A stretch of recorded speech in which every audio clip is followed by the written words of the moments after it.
anak mulai, siap-siap. Orang yang duduk dalam lindungan yang maha tinggi dan bermalam dalam naungan yang maha kuasa akan berkata kepada Tuhan, tempat pelindunganku dan kubu pertahananku, Allahku yang kupercayai. Sungguh dialah yang melepaskan engkau dari jerat maka burung, dari penyakit sampar yang busuk. Dengan kepaknya ia akan menudungi engkau, di bawah sayapnya kau akan berlindung. Kesetiaannya ialah perisai dan pagar tembok.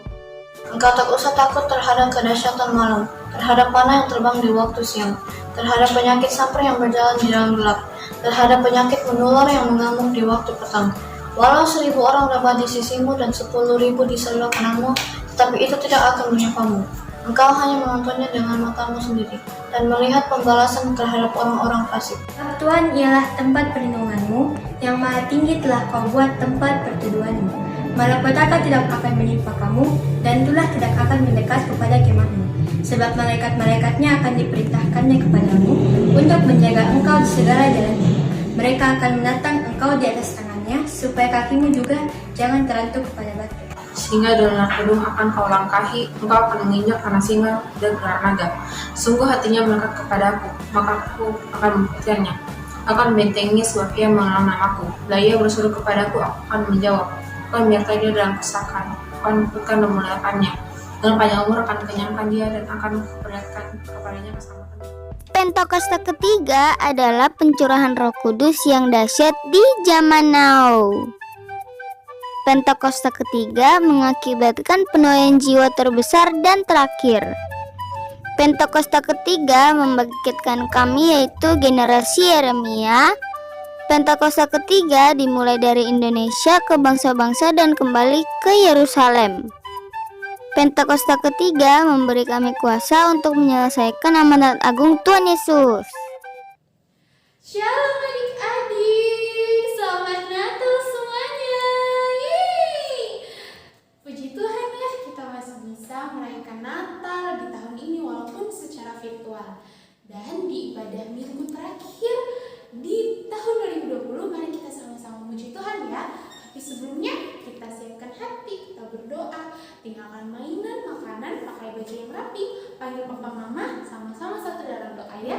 Lipat tangan, tutup mata, kita berdoa. Tuhan Yesus, terima kasih buat penyertaan-Mu kepada kami sepanjang tahun ini. Kami belajar dan kami mau untuk selalu mencari Tuhan, karena hanya Tuhan yang bisa memberikan yang terbaik, kasih yang terbaik buat kami. Di dalam nama Tuhan Yesus kami mau memuji dan memuliakan nama Tuhan. Haleluya, amin. Yeay. Yang siap bilang iya sama perintahnya Tuhan. Ayo sama-sama berdiri, kita nyanyikan lagu ini ya.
kita siap dengarkan firman Tuhan ya? Silakan duduk manis adik-adik. Kita mau siapkan hati, biar Roh Kudus yang manis tolong kita semua menjadi anak Tuhan yang manis. Amin.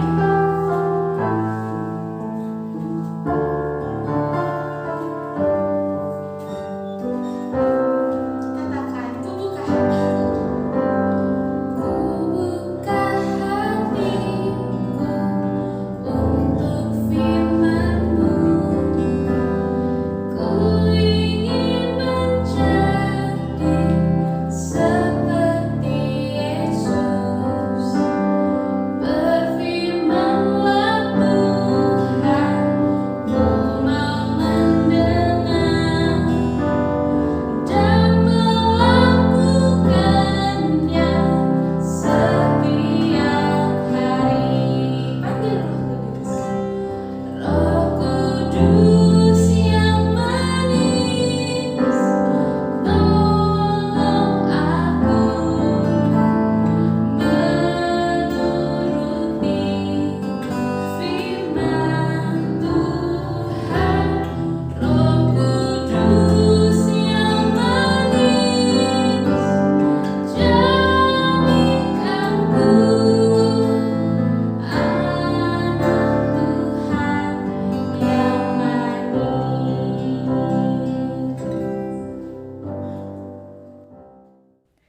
Shalom adik-adik, apa kabar?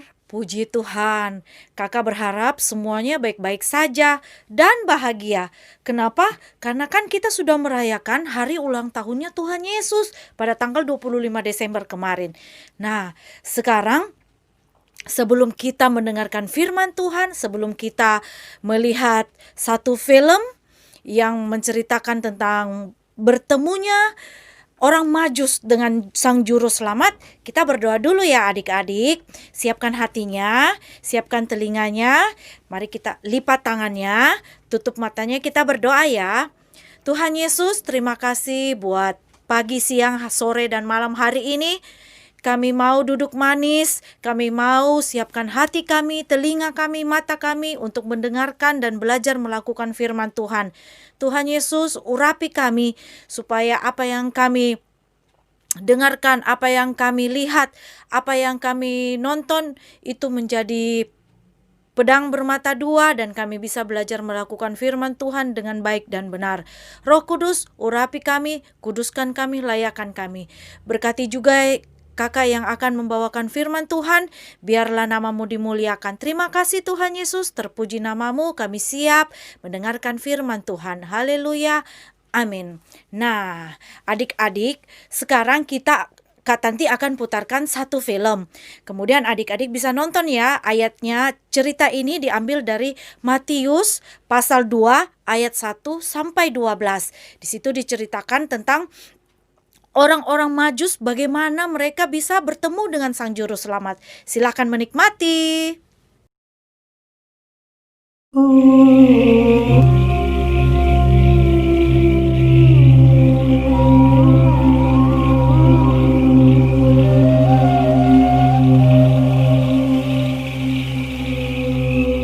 Far away from the city of Jerusalem, there lived a mysterious tribe of people called the Magi.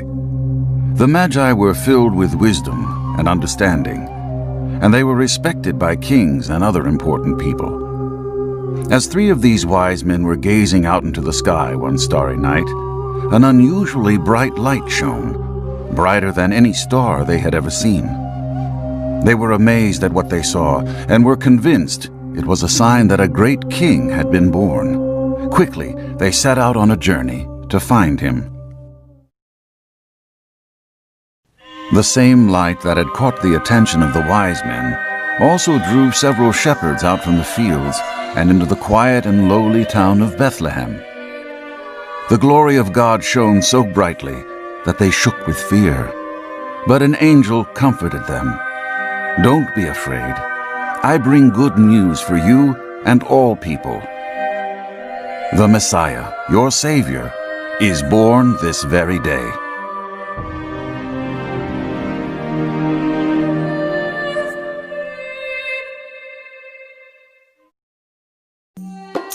After a long journey, the wise men arrived in Jerusalem. As they rode through the city, they excitedly called out, "Where is the newborn king of the Jews?" They knew this king would be different than any other king before. This king was promised to bring peace and joy to all the nations of the world. Surely someone would know of his coming. "We have seen his star," the wise men declared, "and we are here to worship him." But no one knew where this child could be found. Herod, who called himself King of the Jews, was greatly troubled by the announcement of a new king, a king who might take his place. He met with the Jewish leaders and asked them where the Messiah was to be born. Then he arranged a secret meeting with the wise men and said to them, "Go and look for the Messiah in the town of Bethlehem. And when you find him, let me know so that I can also worship him." But secretly Herod did not want to worship the new king. He only wanted the wise men to discover where Jesus was so he could have him killed.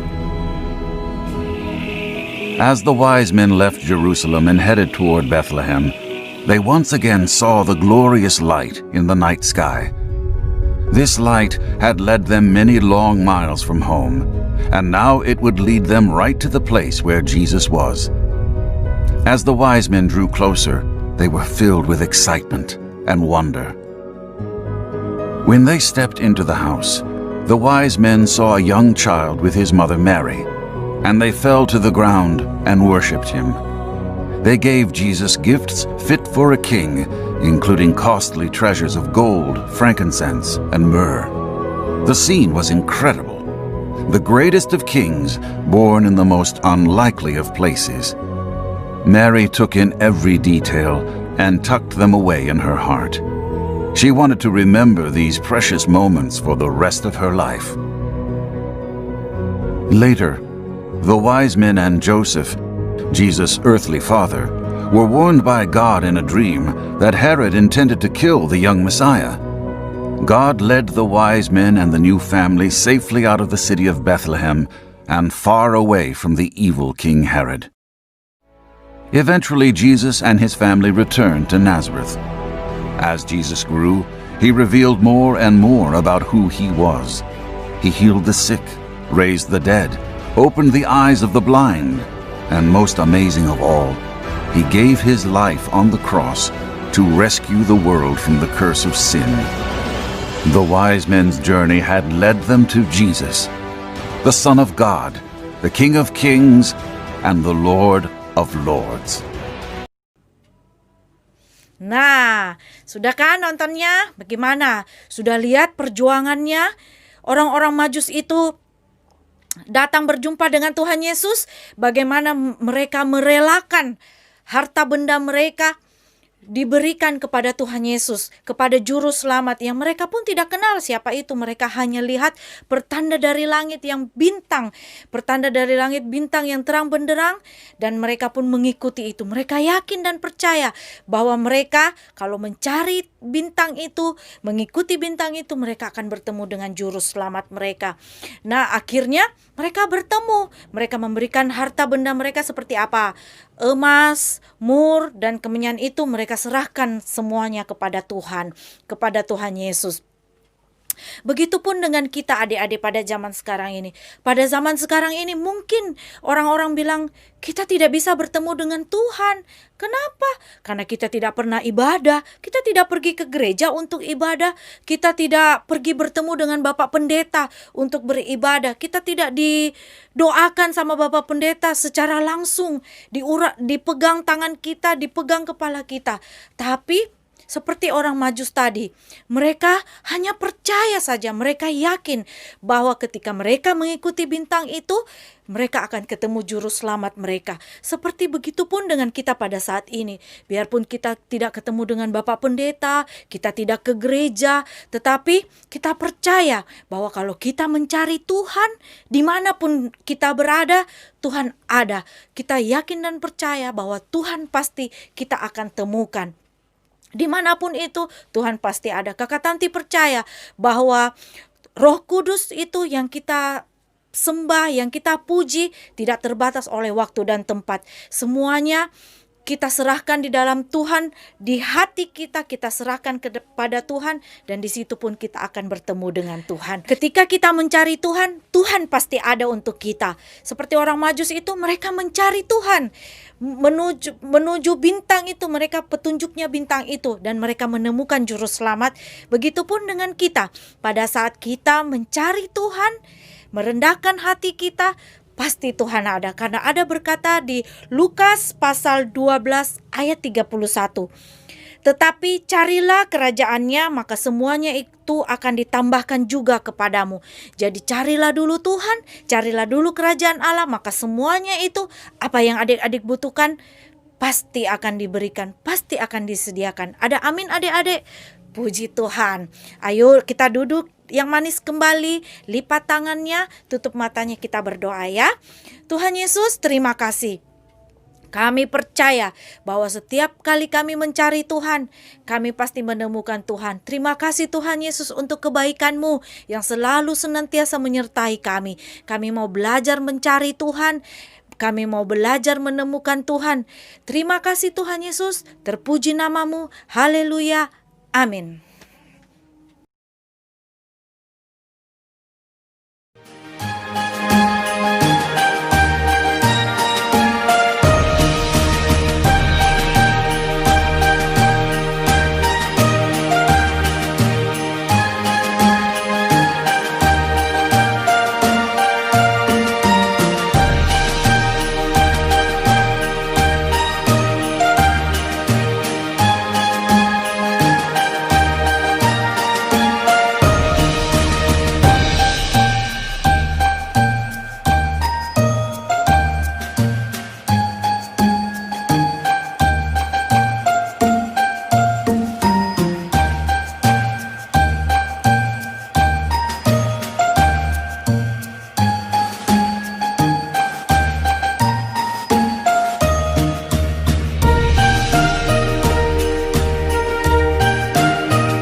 Shalom anak-anak, penuh sukacita hari ini, amin, amin. Anak-anak, mari kita akhiri ibadah pada hari ini, kita berdoa. Segala berkat rohani dari surga turun berlimpah-limpah atas kita semua, berkat dari Allah Bapa, kasih yang sempurna dari Tuhan kita Yesus Kristus, dan persekutuan yang manis dengan Roh Kudus senantiasa menyertai kita, mulai dari hari ini sampai selama-lamanya. Mari semua yang percaya Kita katakan amin. See you next week. God bless you. Bye-bye.